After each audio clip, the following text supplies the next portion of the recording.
So far, so good, guys. We are in the second episode of our beautiful course. So, in today's episode, guys, we are going to mainly focus on creating these support poles. So, I have a plan for these poles. We will start by creating them right now. So, first thing first, make sure to select all the roof elements and drag them on the Z axis by 5 meters. So, how? Just press G and hold Control and move them up by 4 grids. Yeah, like these grids. It's 4 meter, as you can see here in the bottom corner. So Shift A and add a cube. A cool tip about this cube, okay? If you go to the edit mode and select the whole cube and move it on the Z axis on the ground, the level, and in the top corner you can see some details about the scaling if you mess up the things maybe. I don't know the scale of this cube right now, but you can see it in the top left corner here. So anyways, I will scale by this scale and I will move it to the side. And I will start by go to edit mode, Shift Z to go to the wireframe view, and press 1 on your keyboard above the A or the Q button, and select these vertices and move them along the Z axis, as you can see right now. Um, and right now, maybe I will just add a modifier, which is the mirror modifier again. So I can't like do everything. So you can mirror them and take the roof as the reference here. So it's going to work for the modifier. And I will move them along the y-axis. So it's okay. Okay. And add another mirror modifier so I can mirror it to other side of the roof and take the roof as the reference again. And yeah, we are pretty much okay. Let's start by taking these shapes, like this angle, 45 angle or something. I will start by Control R and add a loop cut and move it up like like leave just a small gap, like something like this, and add another loop cut. Control R and add a loop cut and move it up slightly. Just move it slightly. Okay, that's good. That's good. And you can press Control B to bevel it and bevel it slightly so it's the same as the top one, or not the same, but okay, it's about the same, I can say. And I will select maybe these faces that I can see them, and I will press E to extrude along the x-axis.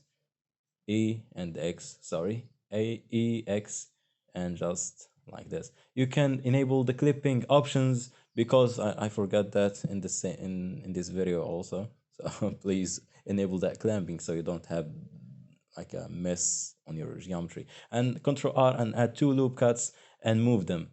You can press Alt to select the rim of the edges, like all the edges at once. And sorry, select all of them. Press Alt and Shift and Alt on the top one and Control B to bevel them. You know these steps, so I can't explain it. And right click, Loop Tools and Bridge. That's why I told you in the first episode to enable the loop tools. And add another loop cuts or 2 loop cuts, one on the top and one in the bottom, and move them to the side a little bit. Because why? Because oh no, I forgot. No, don't do that. Control Z and remove this loop cut. I don't need it. I forgot there is just 2 pulls.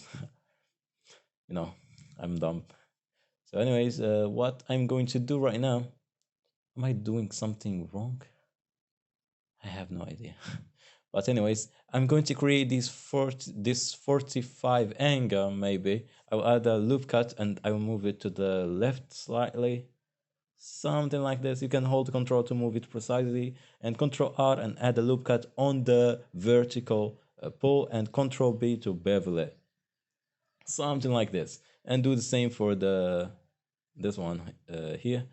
Control B. You can press Shift D to duplicate these faces and press S and scale them along the Y axis. So it's like this because as you can see, it's not the same scale, but Anyways, and I will select this face and I will press A and double Z so I can freely move my selection. And with the new update, you can press G. You can select just the vertices and press G and B and take your vertice as the reference and the other vertice in the place that you want to place your vertices. I know it's complicated, but just G and B, select your vertice that you want to move and select the reference vertice and you're done. Like basically it's wow, it's amazing. And you can just delete the other face that we made or duplicated and we took it as the reference. We don't need it anymore. Just it's hard to take it, but just X and delete faces and do the same for the other one. But I guess I forgot that to do that, or no? Yeah, I'm going to delete it right now. I guess, or it's delete. Oh no, I forgot. It's the face where I just extrude it. So, anyways, we are basically okay. We are doing a great job actually. Yeah, I will see to the other side. We have some bit of issues here, and I will extrude this face here just to give some depth. As you can see, it will apply to all the other directions, and you can dissolve the edges that just we don't need them. Just press select the edges and press Control Alt X or Control X. Yeah, Control X to dissolve them. I forgot the shortcuts. So yeah, select the edges. No, not that edges. Select these edges and Control X to dissolve them. And I will just need these edges on the top because yeah, I will delete all of these also. Not delete, dissolve. It's uh, it's different than deleting stuff. Just dissolving. Yeah, we're good. We're good. What we are going to create right now? Yep, the other side. Now we're good. And I will do my own personalization, I could say. I will select these faces and press A, Y, and extrude them along the Y axis. And here, maybe I'll add loop cut. The other side, I can say, okay, now I can see. I will move it to the side. Two loop cuts, one on the top and one on the bottom. Control B to bevel them. Why beveling? Because we can just select these faces, right click and loop tools and bridge. You can bridge them easily, which is pretty cool, pretty neat. You can go to the edit mode, Shift Z to go to the wireframe view and want to select the vertices and select these vertices and move them along the Z axis. And to fix this issue, just select the same vertices and move them along the Y axis. Because we are running the mirror modifier, there is no intersecting vertices in the real geometry. It's just simulation, but unless we apply the mirror modifier. Okay, what I'm going to do right now, I don't know. I'm just watching like you're doing, guys, and I will explain for you what I'm going to do. Basically, we can see the arc here. It's in the bottom, not the top, but yeah, I'm dumb. But anyways, what I'm doing right now, I don't know. Yeah, yeah, I forgot. We need to create this angle like Sharpie, bevel, something, like you can see. I will select all of these faces somehow for some reason. I don't know why, but I will select them, not these. I will select just these and this one also. And I will press Alt P or B and separate by selection. You can press Alt P or P. It's the same. I forgot B or Alt P. Everything on my hands, not on my mind. So I can leave the edit mode and select just the main model. Select this edge, G and Z, and you can move it on the Z axis. Yep, it's good. Yeah, it's okay. I guess so. Yeah, just move these slightly on the Z axis just to make it like thinner, a little bit. Yeah, it's okay. It's good. And now let's organize everything and put them in their own collection. And now, actually, I'm going to start by creating this heart shape in the bottom. I will just add a cylinder again. Make sure it's in the Pulse collection. Yeah, it's in the Pulse collection. Shift A, add a cylinder again and again. Make sure it's roughly three or how much? Seven. Okay, seven. It's seven. Okay, it's seven segments. I will just scale it or just move these vertices to make it like roughly the shape of the heart. Scale these on the x-axis or just press SX, something like this. Scale everything on the z-axis, A or Control A and SZ. And with Control 1, we can apply one level of the subdivision surface and add a loop cut and Control B and the basic stuff. Shade auto smooth again to make it smooth. And yeah, we're done.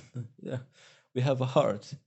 It's a good way to create the hearts. It's not a perfect heart, like not this big beefy heart. It's like, it's good. Anyways, and I will select it and move it into the ground and the level of the ground, I will scale on the object mode and move it GX and move it. Don't forget to apply the scale, guys, because if you don't, you will mess up everything. Maybe I forgot to do that. You know me, I always forgot to do everything. Yeah, I guess we're good right now. We need just to apply some mirroring to the other sides. I can't just move them manually. We could do that actually, but it doesn't need to be like that. No, just place it in the right side, like in the perfect place, the perfect position, and add a matter modifier. Take your pulse as the reference, and yeah, maybe. As you can see, I'm just putting the origin into the geometry, but I forgot to apply the scale. This is why I have this issue with the matter modifier. Yeah, I will take the roof as the reference here, not the actual pulse. But yeah, it's okay. We're doing a great job. I could just insert this place. Okay, sorry, Control Z. Inset and scale. A cool tip, inset and scale. So you don't mess up your geometry. Yeah, it's good, but I don't like it that much. We could bevel this place here, this rim of edges, but it's a waste of time, waste of geometry. I recommend you to not do that. Yeah, it's not good. Maybe I will remove it, but I'm doing that. Like, create your own shape, guys. You don't need to create a heart. I see it as a heart, but like, yeah, we're good.